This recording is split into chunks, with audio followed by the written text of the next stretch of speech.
India's largest news headquarters. Setting the agenda for Bharat.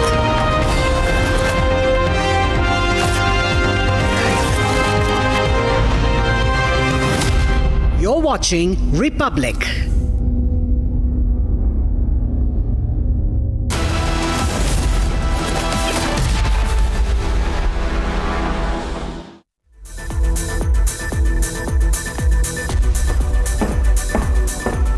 Hello and welcome. You're watching 6 Stories at 6. I am Tanisha Avasthi. On this edition, we get you the stories that set the agenda for the day. First up, a young pilot, Siddharth Yadav, has lost his life in a Jaguar jet crash. Is it time for the aging Jaguars to now retire? Is the question that Republic is asking.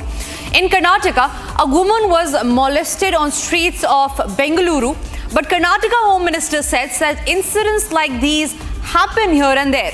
There is huge uproar over that remark. Now, meanwhile, it is Black Monday with global markets hitting a nosedive, and we'll get you an expert opinion on what should the investors do next. Also on the show, there is an endless war over Waqf after anarchy on streets. The Jammu and Kashmir Assembly witnessed chaotic scenes today with the NC MLAs going ahead and tearing the copy of the Waqf Amendment Act. In the state of West Bengal, there is a huge showdown over cash for jobs scam. While Mamata has vowed that she will be there for the sacked teachers, the BJP is asking for the chief minister's resignation.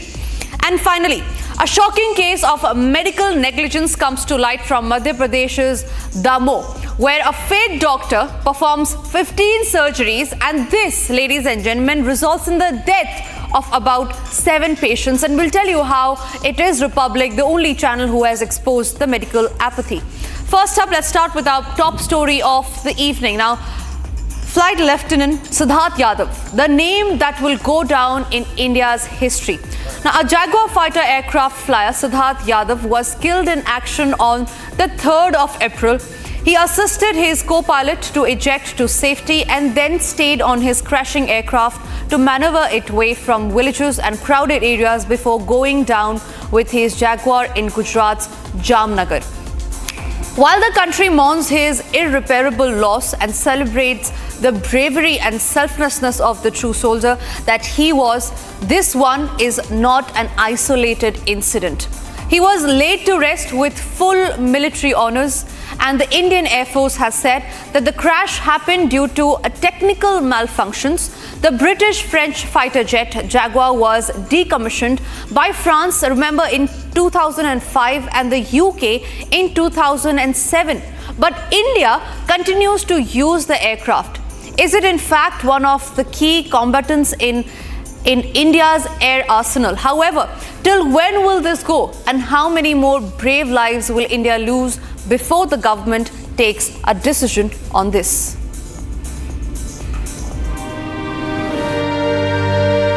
As the loss of another air warrior raised fresh questions over the country's aging fighter fleet, his father refused to blame the aircraft for his son's fate. While Flight Lieutenant Siddharth Yadav managed to eject safely from the crashed Jaguar jet along with his co-pilot, he later succumbed to his injuries in a hospital. Moving visuals earlier showed Siddharth lying critically injured after the Jaguar jet crashed in Gujarat's Jamnagar. Speaking to Republic, Siddharth's father Sunil Yadav said while he was shattered losing his only son, he was proud that he died serving the country and its Air Force.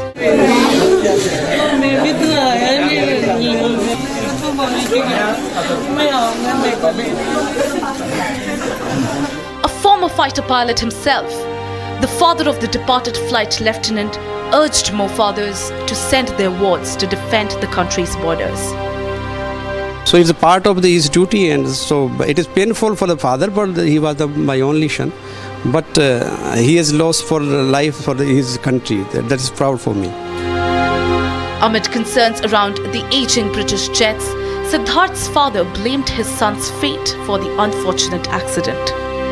We are fully operational and we are capable of the fight with any force, any neighbors, our China or Pakistan. So we are very much capable of. But it was the incident. Some bird strike was there, bird hit, and we have lost my sons due to this engine seize. So I will not blame anybody for this. He said that the Jaguar aircraft that his son was flying suffered a technical failure after a bird hit. Actually, it is very painful for the father, but we are I have mentioned the generation, for the generation we are serving the army and air force. Let the people, somebody should go and serve the nation. It is definitely, ma'am, we have to secure our borders. So I have sent my son, it was his the hobby or the serve the nation. So he is gone, and it is unfortunate that we have lost him, but for the missions, he was on mission. He asserted that the incident, while unfortunate, does not reflect poorly on the country's Air Force, which was equipped and able to meet all external threats to the national security.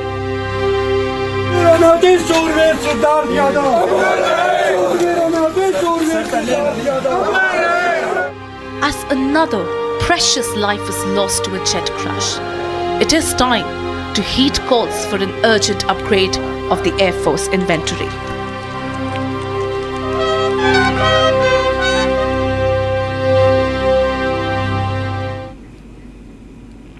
Moving on to what's happening in the state of Karnataka. Now, this story from Karnataka's Bengaluru will fill your heart with anger and outrage. On your screen is the CCTV from April 3rd, 2025, nearly about 2 a.m. from a deserted street in Bengaluru. Shown in the CCTV is a girl who was groped, molested and harassed. Now, watch carefully. The footage shows a man following a woman who was accompanied by another woman, grabbing and groping her before fleeing. The Karnataka police have launched an investigation examining the CCTV footage from the area. While no complaint has been filed by the victim, the police have now registered a motu case. This is after 4 days after the incident has happened.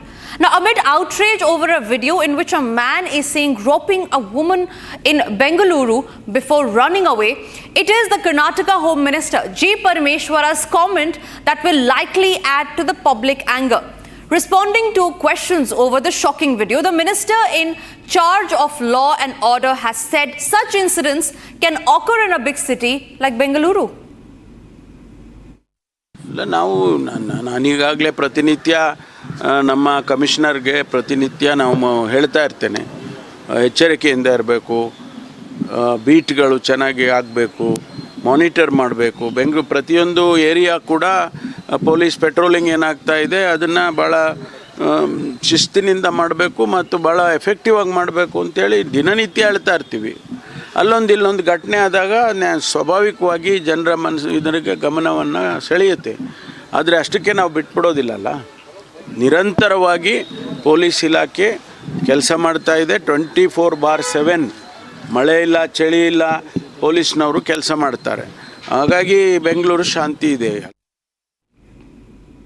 This comment has not very well went down, and now it is the BJP that has hit out at the Siddaramaiah government over the incident. The opposition party has said that the viral video has exposed the reality of city's law and order situation and claimed that Bengaluru is becoming increasingly unsafe for women to live in. महिलाओं का अपमान ये कांग्रेस की हो गई है पहचान. महिला सुरक्षा इनके लिए केवल एक राजनीतिक नारा है. लड़की हूँ लड़ सकती हूँ केवल एक राजनीतिक नारा है. और प्रियंका वाड्रा जी बताए कि जी परमेश्वर जी का इस्तीफ़ा वो कब मांगेंगी, कब पीड़ित के साथ जाकर वो खड़े रहने का काम करेंगी, कब उनका आउटरीच सिलेक्टिवली नहीं बल्कि महिलाओं पर होने वाले हर एक उत्पीड़न के मामले पर झलकेगा. एक हफ्ता में कितना अत्याचार कर्नाटक में हुआ है एक बार आप देख लीजिए. भाई के साथ तो बहन जी बाहर जाएगा तो रेप होता है बेंगलुरु में. आप बस स्टैंड में बस के लिए रुका है तो गैंग रेप होता है. एक एनकाउंटर करो, सब ठीक हो, साफ हो जाएगा। यूपी में साफ किया है, नहीं किया योगी जी? ऐसा कर्नाटक में करना, करेगा तो सभी साफ होगा। Joining me on the broadcast is Brinda Adige. She's a woman activist. Brinda, extremely outrageous incident that has come to fore from Bengaluru. What is more upsetting, what is more shocking is the comment by Karnataka Home Minister itself, who says that incidents like these happen here and there. Shocking case that's coming to light. Even a sumo cognizance has not been taken in the case. The molester has not been arrested, and it's been 4 days. Security and safety of women is not a priority of any government anywhere in India. They do not consider this to be an important aspect that requires immediate attention. And that is why when we have elected representatives speak like this, it irks us, and we are outraged that you can make such a callous, insensitive remark instead of condemning this crime that has happened on the streets of Bengaluru, saying that these things happen only emboldens perpetrators and sexual predators. Because that impunity increases again when a minister is speaking like this, I'm not going to get caught. So there is no fear of law. And you can always say, he kept making sentences and statements that I have told the commissioner to do this, I have told the commissioner. Direct and instruct the commissioner that patrolling must increase. Patrolling must increase. Policemen and women on cycles must increase so that there is some fear that is instilled that action will be taken against me. And we are a deeply patriarchal society. So even if a woman goes to make a complaint at the police station on such matters, police don't take it seriously. Right, Brinda. Maybe there is some reporting that is happening. And I also want to place on record that I completely disagree with Mr. C.T. Ravi's statement that encounters must happen. If encounters are supposed to happen, what about our constitution and rule of law and all the laws that have been made? Absolutely. The police and the justice system? I think we need to hold the state and the justice system accountable, and Brinda, say that swift and certain punishment must be meted out to perpetrators. Absolutely. Brinda Adige, thank you very much for joining us here on the broadcast. With that, we move on to the other stories that we are tracking now. The world today woke up to a financial bloodbath as on-the-edge markets saw a massive plunge that wiped out trillions of dollars amid an intensifying trade conflict between the United States and China. Now, the Sensex crashed by nearly 3,000 points. In fact, it went ahead to 4,000 in the evening. And the Nifty fell below the crucial 22,000 level, which wiped out lakhs of crores in investor wealth. Japan's Nikkei tumbled 7%. South Korea's Kospi fell 5%. And Hong Kong's Hang Seng crashed over 10.5%. Sensex and Nifty crashed over 5% in tandem with massive sell-offs across the board as United States President Donald Trump's tariff hike and retaliation from China fueled investors' jitters amid fears that full-blown trade war will impact economic growth across the globe. Joining me on the broadcast is Kishore Subramaniam. He's a financial expert. Kishore Subramaniam, there's no point crying over spilt milk now. The question that I want to ask you is, what is it next that the investors should do in this scenario? Sorry, I couldn't hear your question. The audio was weak. Can you help me with the question again, if you don't mind? Right. Kishore Subramaniam, my question to you is, what is it that the investors should do next now that the bloodbath has happened and it's the worst since the time of COVID? Yeah. So good evening. First, the point we need to understand is that stock markets are used to such crashes. There is a looming fear that will we enter a bear market? The answer is a clear no. Are we decoupled from the world in totality? The answer is no. Is it going to be a cascading impact equivalent to China, European Union or any other country? The answer is no. India is in a very unique position. So in terms of our economy and GDP, the composition is such that only about 35% is dependent on exports, while 64% is domestic consumption. Out of the export bag, you need to understand that everything is not US export. We are a globally linked economy and we do export a lot of items to different parts of the world.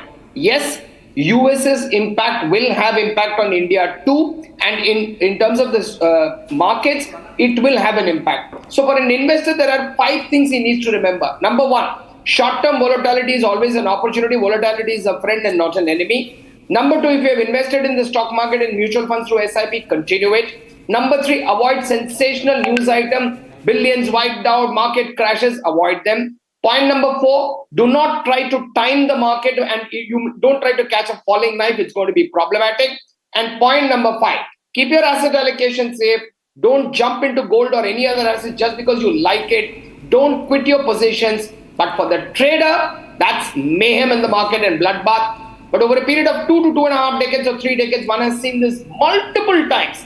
So nothing to worry. The long-term economic growth and fundamentals as far as the macroeconomics is concerned looks extremely good. Investors, avoid news, avoid sensationalism, sit tight, sit quiet and stay the course. Right, Subramanian, Kishore Subramanian, thank you very much for sharing those insights. We hope that the situation is normalized in coming days. We move on to the other stories that we're tracking. Now, from Kashmir to Kerala, opposition leaders and clerics continued to voice dissent against the centre's Waqf Amendment Act, threatening more street agitations. Now, chaos unfolded in Jammu and Kashmir Assembly after members of the National Conference and its allies protested against the enactment of the Waqf Amendment Bill and tore the copy of the contentious act into pieces.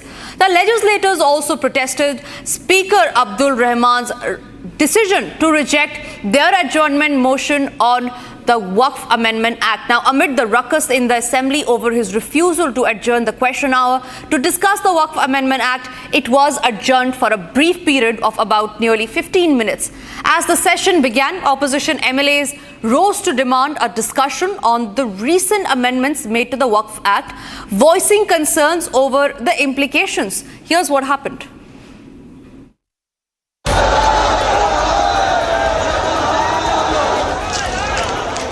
The political pushback against Waqf reform continued unabated today. In the latest, a massive ruckus erupted in the Jammu and Kashmir Assembly over an adjournment notice for a discussion on the Waqf Amendment Act. The motion seeking an adjournment of the scheduled business to discuss the Waqf Act was tabled by the ruling National Conference MLA Tanvir Sadiq.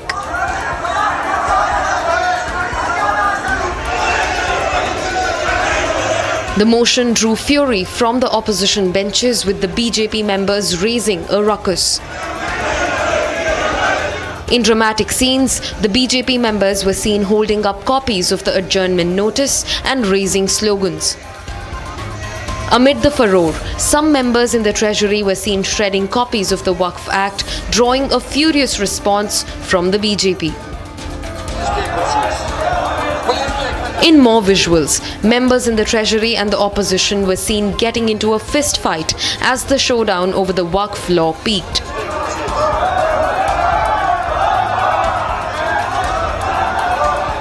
However, the Assembly Speaker rejected the motion, citing pleas filed in the Supreme Court challenging the Waqf Act. मेरे पास सुन लीजिए, now honourable मेंबरान की तरफ से एक adjournment motion आया, एक notice आया हमें एडजर्न, हम उसको एडजर्न कर दीजिए और एक इम्पॉर्टेंट इशू को डिस्कस कीजिए. The Speaker's decision, however, drew censure from some leaders. We wanted to register our protest, but unfortunately the Speaker has disallowed the motion. But it's also that they are playing a fixed match.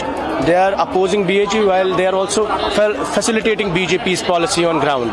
और आज इस bill की opposition न करना इस साबित है कि जम्मू कश्मीर की गवर्नमेंट सबसे बड़ा कॉम्प्रोमाइज कर रही है on the issues of not just Kashmir but also the Muslim issues. Jammu Kashmir की असेंबली में आज सबसे पहला ये बात आएगी, रेजोल्यूशन आएगी, जिस तरह ये वहीद पराज साहब ने एक रेजोल्यूशन लाया था कि हमारे वज़ीर आला जिनको लोगों ने यहाँ भरपूर ताउन दिया और उन्होंने वोट भी इसीलिए मांगा कि बीजेपी के एजेंडे को रोकना है, तो हमने सोचा था कि वो असेंबली में रहेंगे. ट्यूलिप गार्डन तो यहाँ चलता रहेगा, 1 महीना ट्यूलिप गार्डन कहाँ भागे जा रहा है.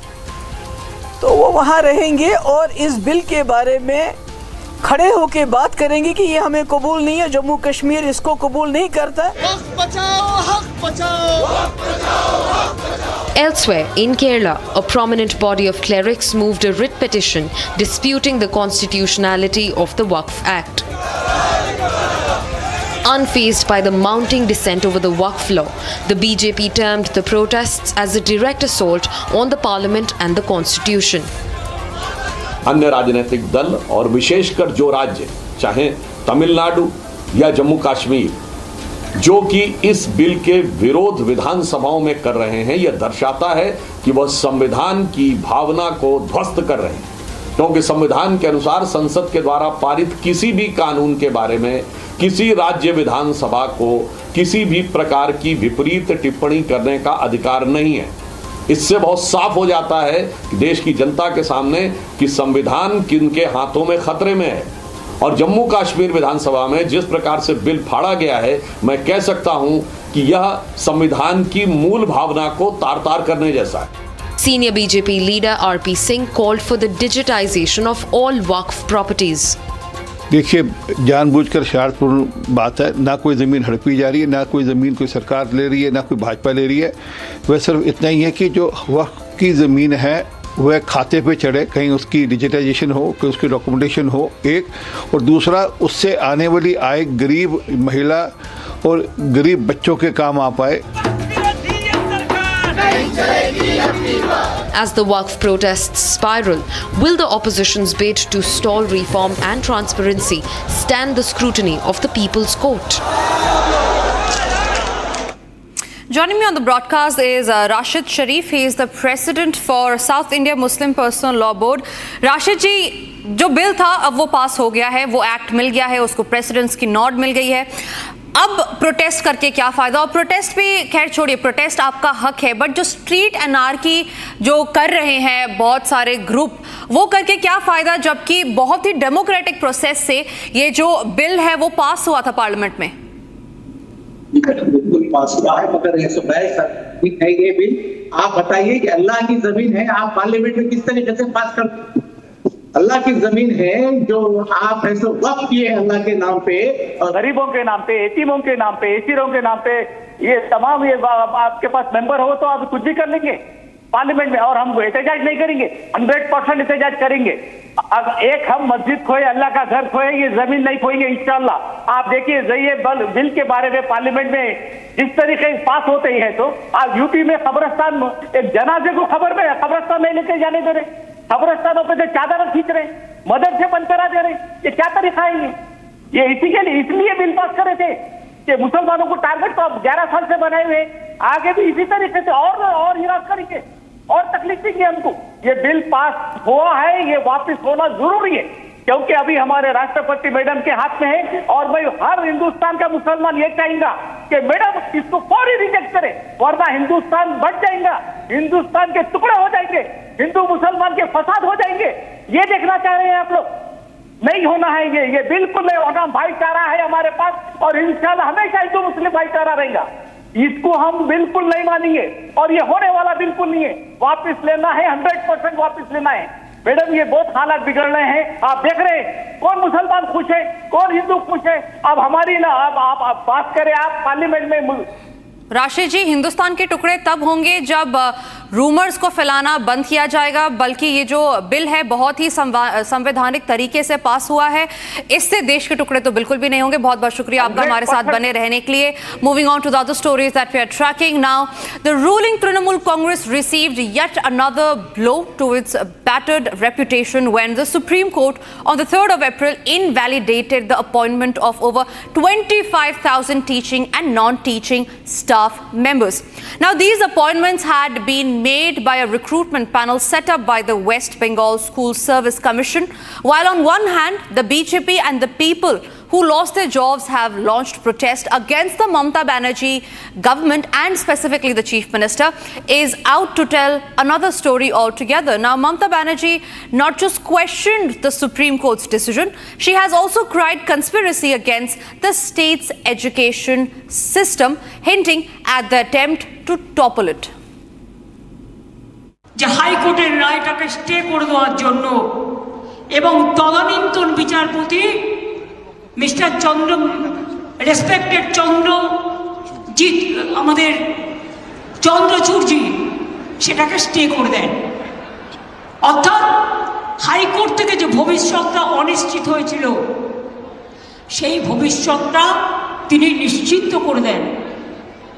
তারপর আবার দেখলাম আরেকজন বিচারপতি এলেন, একজন প্রধান বিচারপতির একটা রায়কে আর একজন প্রধান বিচারপতি সম্পূর্ণভাবে যোগ্য অযোগ্য না দেখে বাতিল করে দিলেন।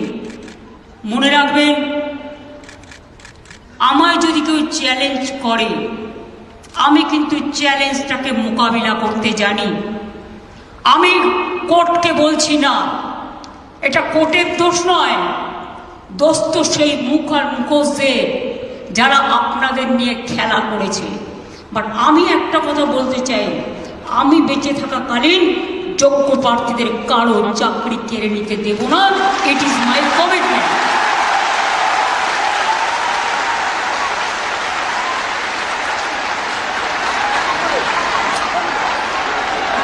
শিক্ষা ব্যবস্থাকে ভেঙে পড়ার জন্য, ভেঙে ফেলে দেওয়ার জন্য, শিক্ষা ব্যবস্থাকে ভেঙে ফেলার জন্য একটা চক্রান্ত চলছে, একটা পরিকল্পনা চলছে। And moving on to the final story on this edition of 6 Stories at 6, a horrific case has surfaced from Damoha district in Madhya Pradesh. Now, at least 7 people died at the hands of Narendra Vikramaditya Yadav, who pretending to be a cardiologist and carried out surgeries on all 7 of these people. Now, this happened at the mission hospital run by Christian missionaries in Damoh district. While an FIR was registered in the case late last night, the National Human Rights Commission has also begun probe into the matter. Not just that, the Chief Minister of Madhya Pradesh, Mohan Yadav, has also taken stock of the situation and has assured strict action into the case. Here's a report on how Republic has exposed the medical negligence. Madhya Pradesh के दमोह में mission अस्पताल के एक doctor ने भोले वाली जनता के साथ जानलेवा खिलवाड़ किया है। ये वही मिशन अस्पताल है, मिशन हॉस्पिटल है, जो कि मिशनरीज का हॉस्पिटल है। इसके डॉक्टर एन जॉन केम, जिनका की असली नाम नरेंद्र यादव बताया जाता है, उन्होंने अपने 2 महीने के कार्यकाल में करीब 15 ऑपरेशन किए। ये देखिए हॉस्पिटल है, मिशनरीज हॉस्पिटल ये है, और इसी में डॉक्टर नरेंद्र यादव जो यहाँ पर एन जॉन केम के नाम से काम कर रहे थे, 2 महीने में उन्होंने 15 ऑपरेशन किए इस हॉस्पिटल में, जिसमें दावा किया जा रहा है कि 7 ऐसे मरीज हैं जिनकी की मौत हो गई। परिजनों ने गंभीर आरोप लगाए, क्योंकि परिजनों का कहना है कि गलत इलाज किया गया, डॉक्टर के पास डिग्री नहीं थी, उसके बाद भी उसने हार्ट से संबंधित यहाँ ऑपरेशन किए, जिसकी वजह से 7 लोगों की जान गई। इसी हॉस्पिटल में ये पूरा घटनाक्रम हुआ है। यहाँ पर कोई हमें स्टाफ अभी दिख नहीं रहा, कोई बातचीत करने वाला यहाँ है नहीं। तो ये हम ग्राउंड रिपोर्ट आपको बता रहे हैं। ये पूरा हॉस्पिटल का आप कैंपस देखिए, यहाँ पर इतनी बड़ी प्रॉपर्टी है। यहाँ पर ये हॉस्पिटल जो मिशनरीज हॉस्पिटल है यहाँ बनाया गया है। यहाँ पर आगे भी हम चलेंगे, दिखाएंगे, क्योंकि एक डॉक्टर की लापरवाही की वजह से 7 लोगों की जान गई और जांच के आदेश भी हुए, लेकिन जांच में कुछ निकल नहीं रहा था। फिर राष्ट्रीय मानवाधिकार आयोग ने संज्ञान लिया। संज्ञान के बाद इस हॉस्पिटल के वो डॉक्टर जो कि अब फरार हैं, उनके खिलाफ अब जांच की जा रही है, उनके खिलाफ उनकी पड़ताल की जा रही है। लेकिन प्रशासन अब देर से जागा है, तो अब ऐसे में राष्ट्रीय मानवाधिकार आयोग की टीम आज पहुंचेगी और CMHO समेत तमाम लोगों से पूछताछ करेगी कि आखिर ऐसे डॉक्टर को इस हॉस्पिटल में नियुक्ति क्यों दी गई।